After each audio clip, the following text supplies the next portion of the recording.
Hi, my name is Chris, and today I'd like to talk about two very helpful techniques that deal with overcoming depression.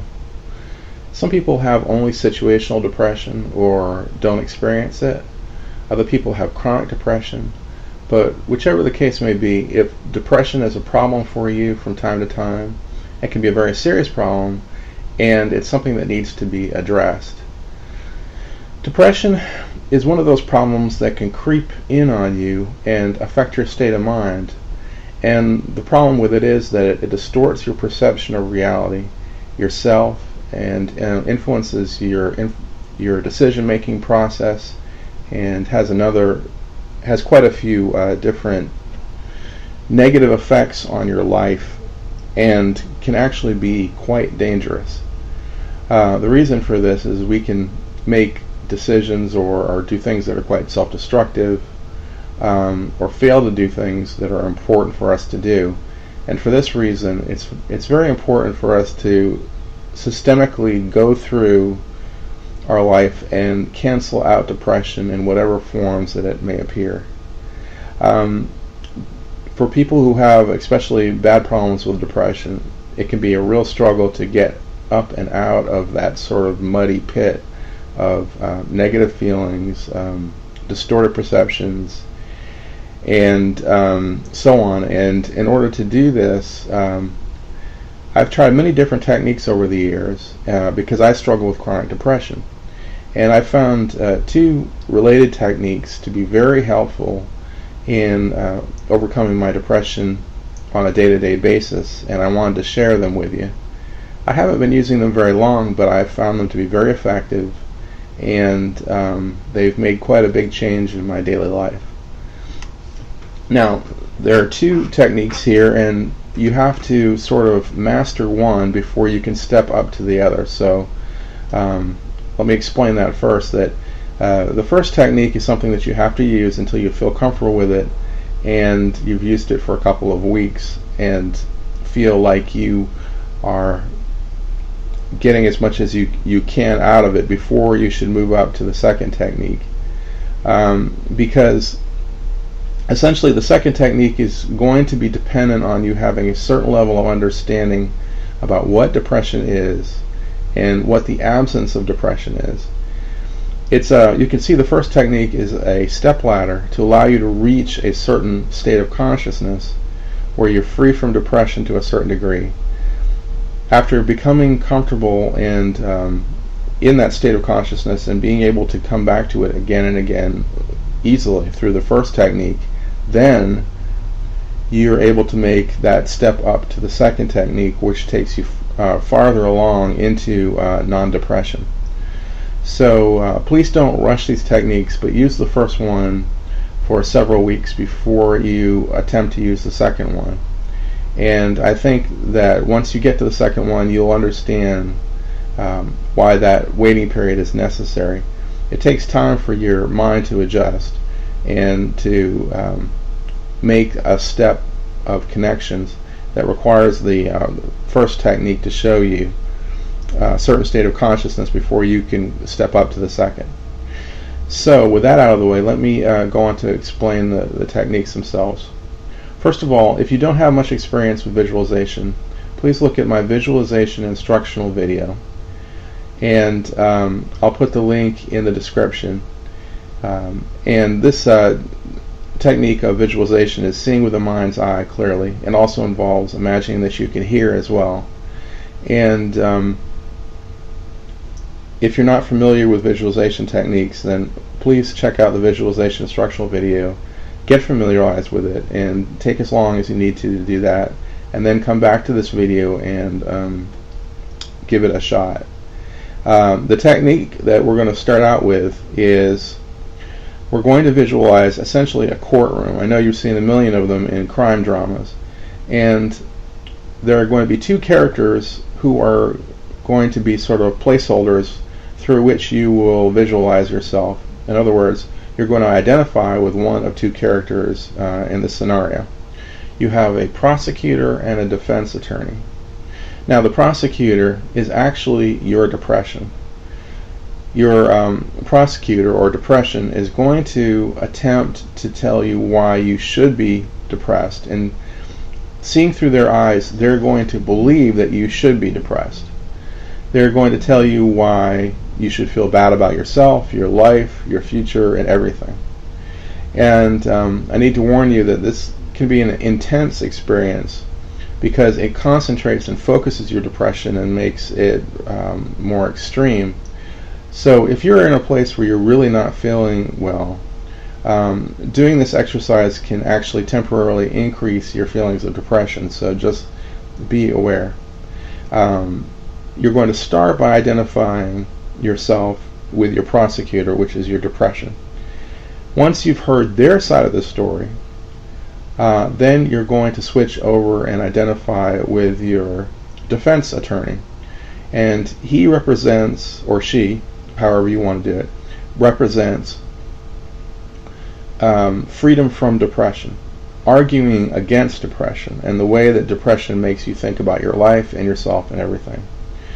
So this person is very important to you because they will shed light on why your depression is wrong, why your depressed thinking is wrong, why the world that your depression is showing you is wrong, and so on.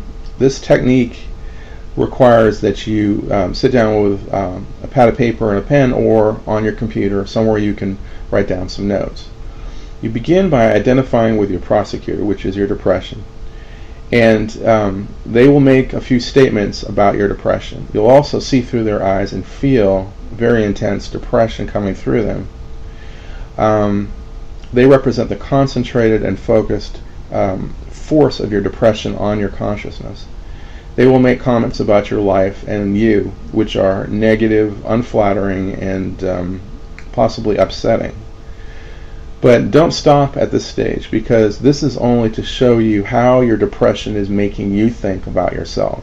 You're shining a light on the depression process itself by observing it.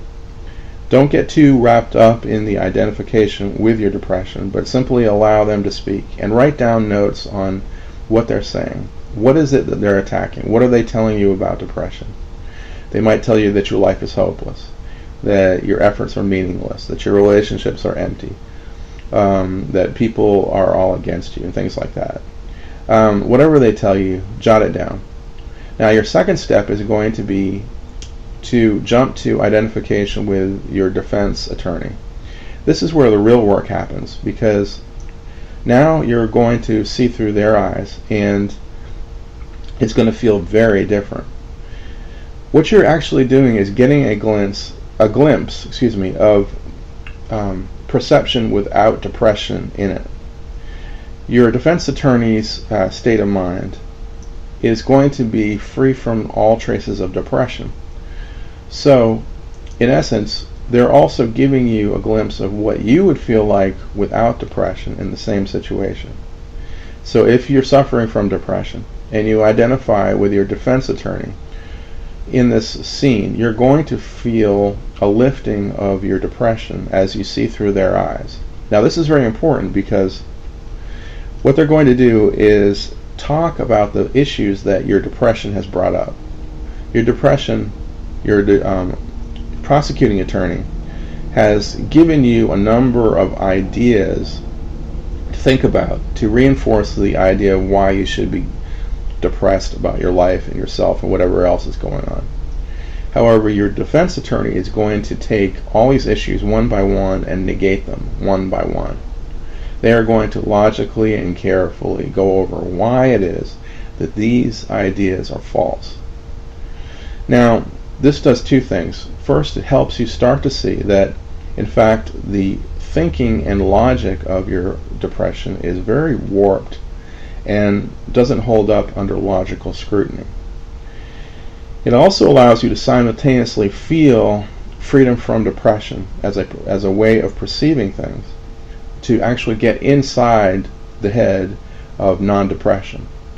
This allows you to perceive things very differently, so that you can analyze things differently. So, seeing through your defense attorney's eyes, They are going to go over each of these points and discuss why they're false. And I find this process to be very encouraging and positive. Also, I get the boost of being free from depression to a certain extent as I see through their eyes. Now, you can also stop as a person and ask them questions, asking them to clarify things or to add more points, or to address different issues that you're facing with your depression.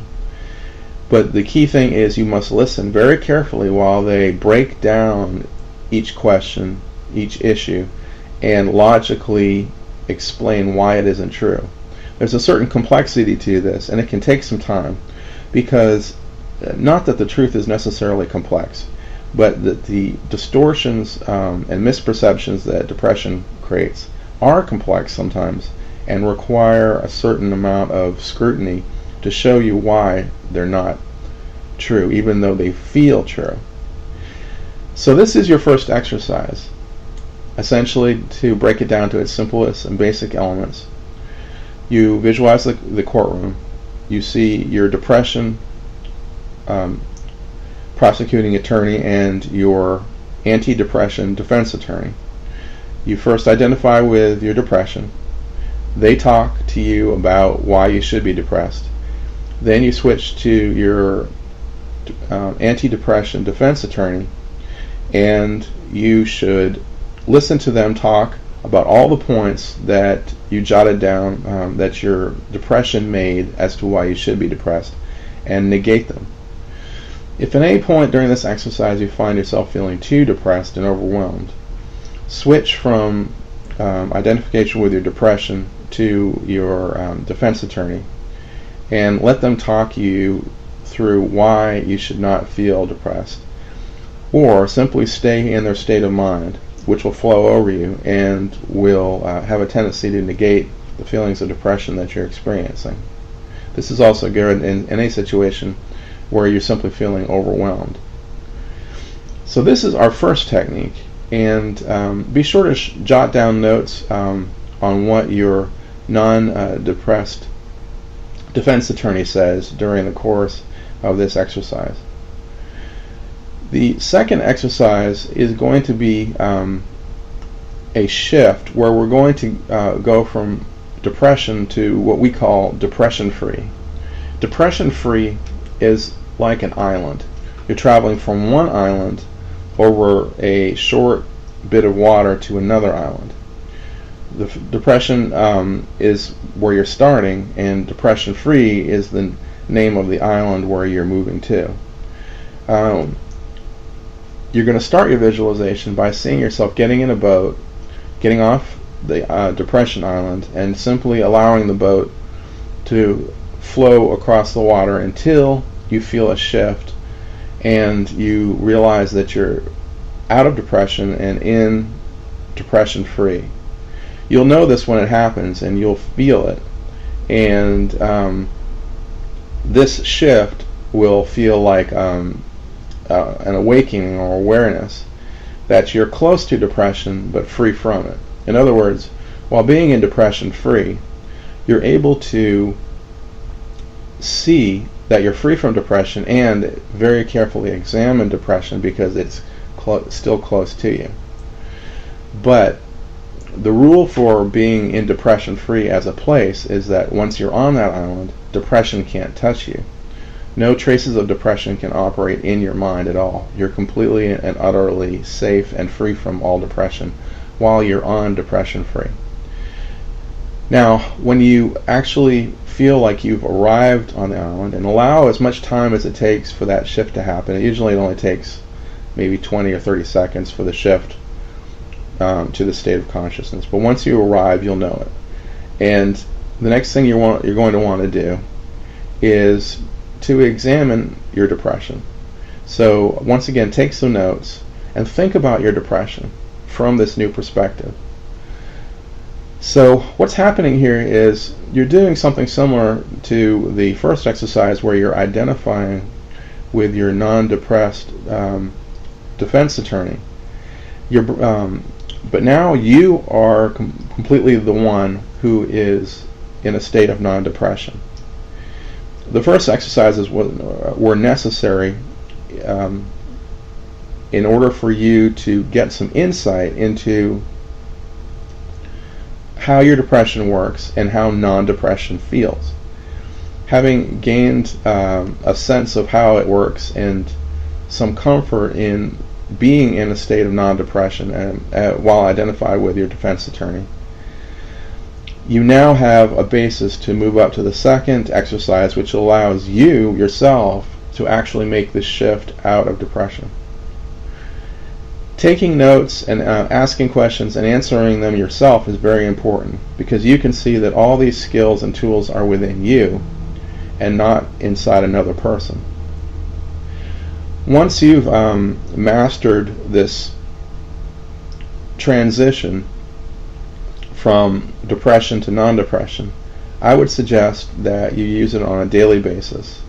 In fact, both exercises really are ideal if they are used on a daily basis, because by doing that, you really build up very quickly a sense of what being free from depression means, insight into your depression, and a feeling of momentum that you're actually moving out of your depression. So I really strongly encourage you to use these exercises daily. And only leave the first exercise after you feel very comfortable and familiar with the process, with identification with both your depression and your non-depressed defense attorney. But there is one more thing that has to occur in order for you to make this leap, and this is key. It's very important that you reach a point where your depression, your prosecuting attorney, no longer has anything to say.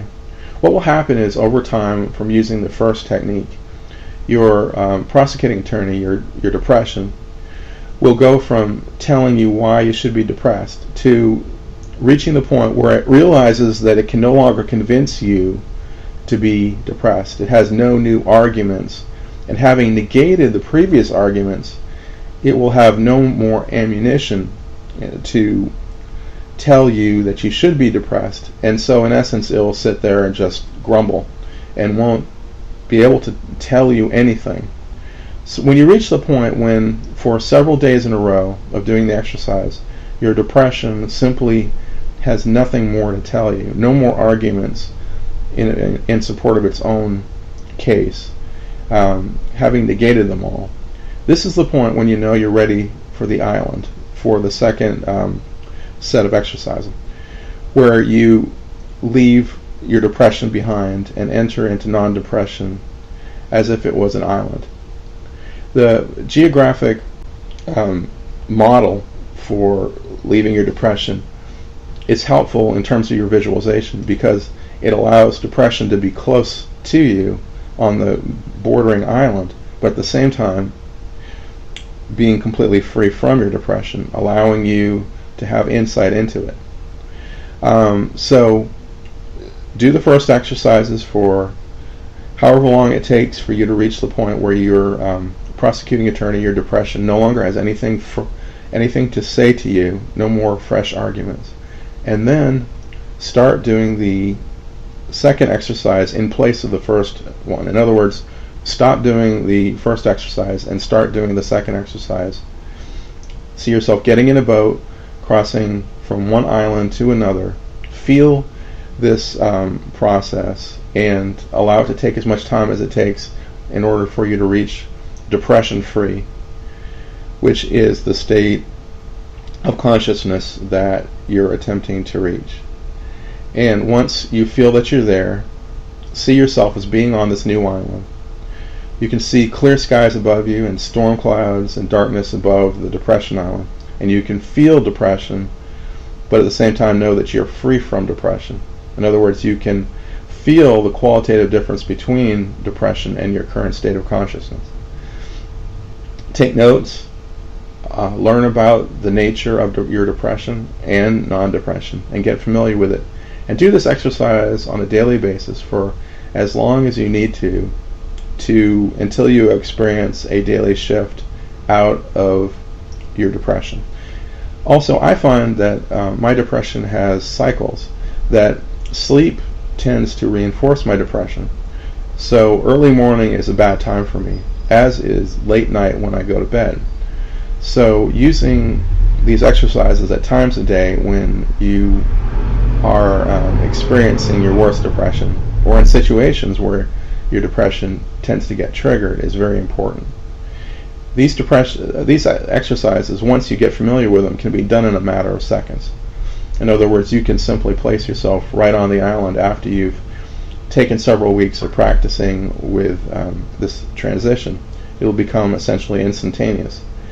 Then you're going to be able to shift out of a state of depression before it has a chance to get a foothold in your mind. And making this a habit, detecting when you're starting to feel depressed, even slightly, is very important. Using the exercise, even if it's just for a few seconds, to negate that depression is important. And especially early in the morning, I find that entering into a non-depressed state of consciousness helps set the tone for the entire rest of the day. The things you do in the first hour of awakeness are very important for determining how you'll feel for the rest of the day.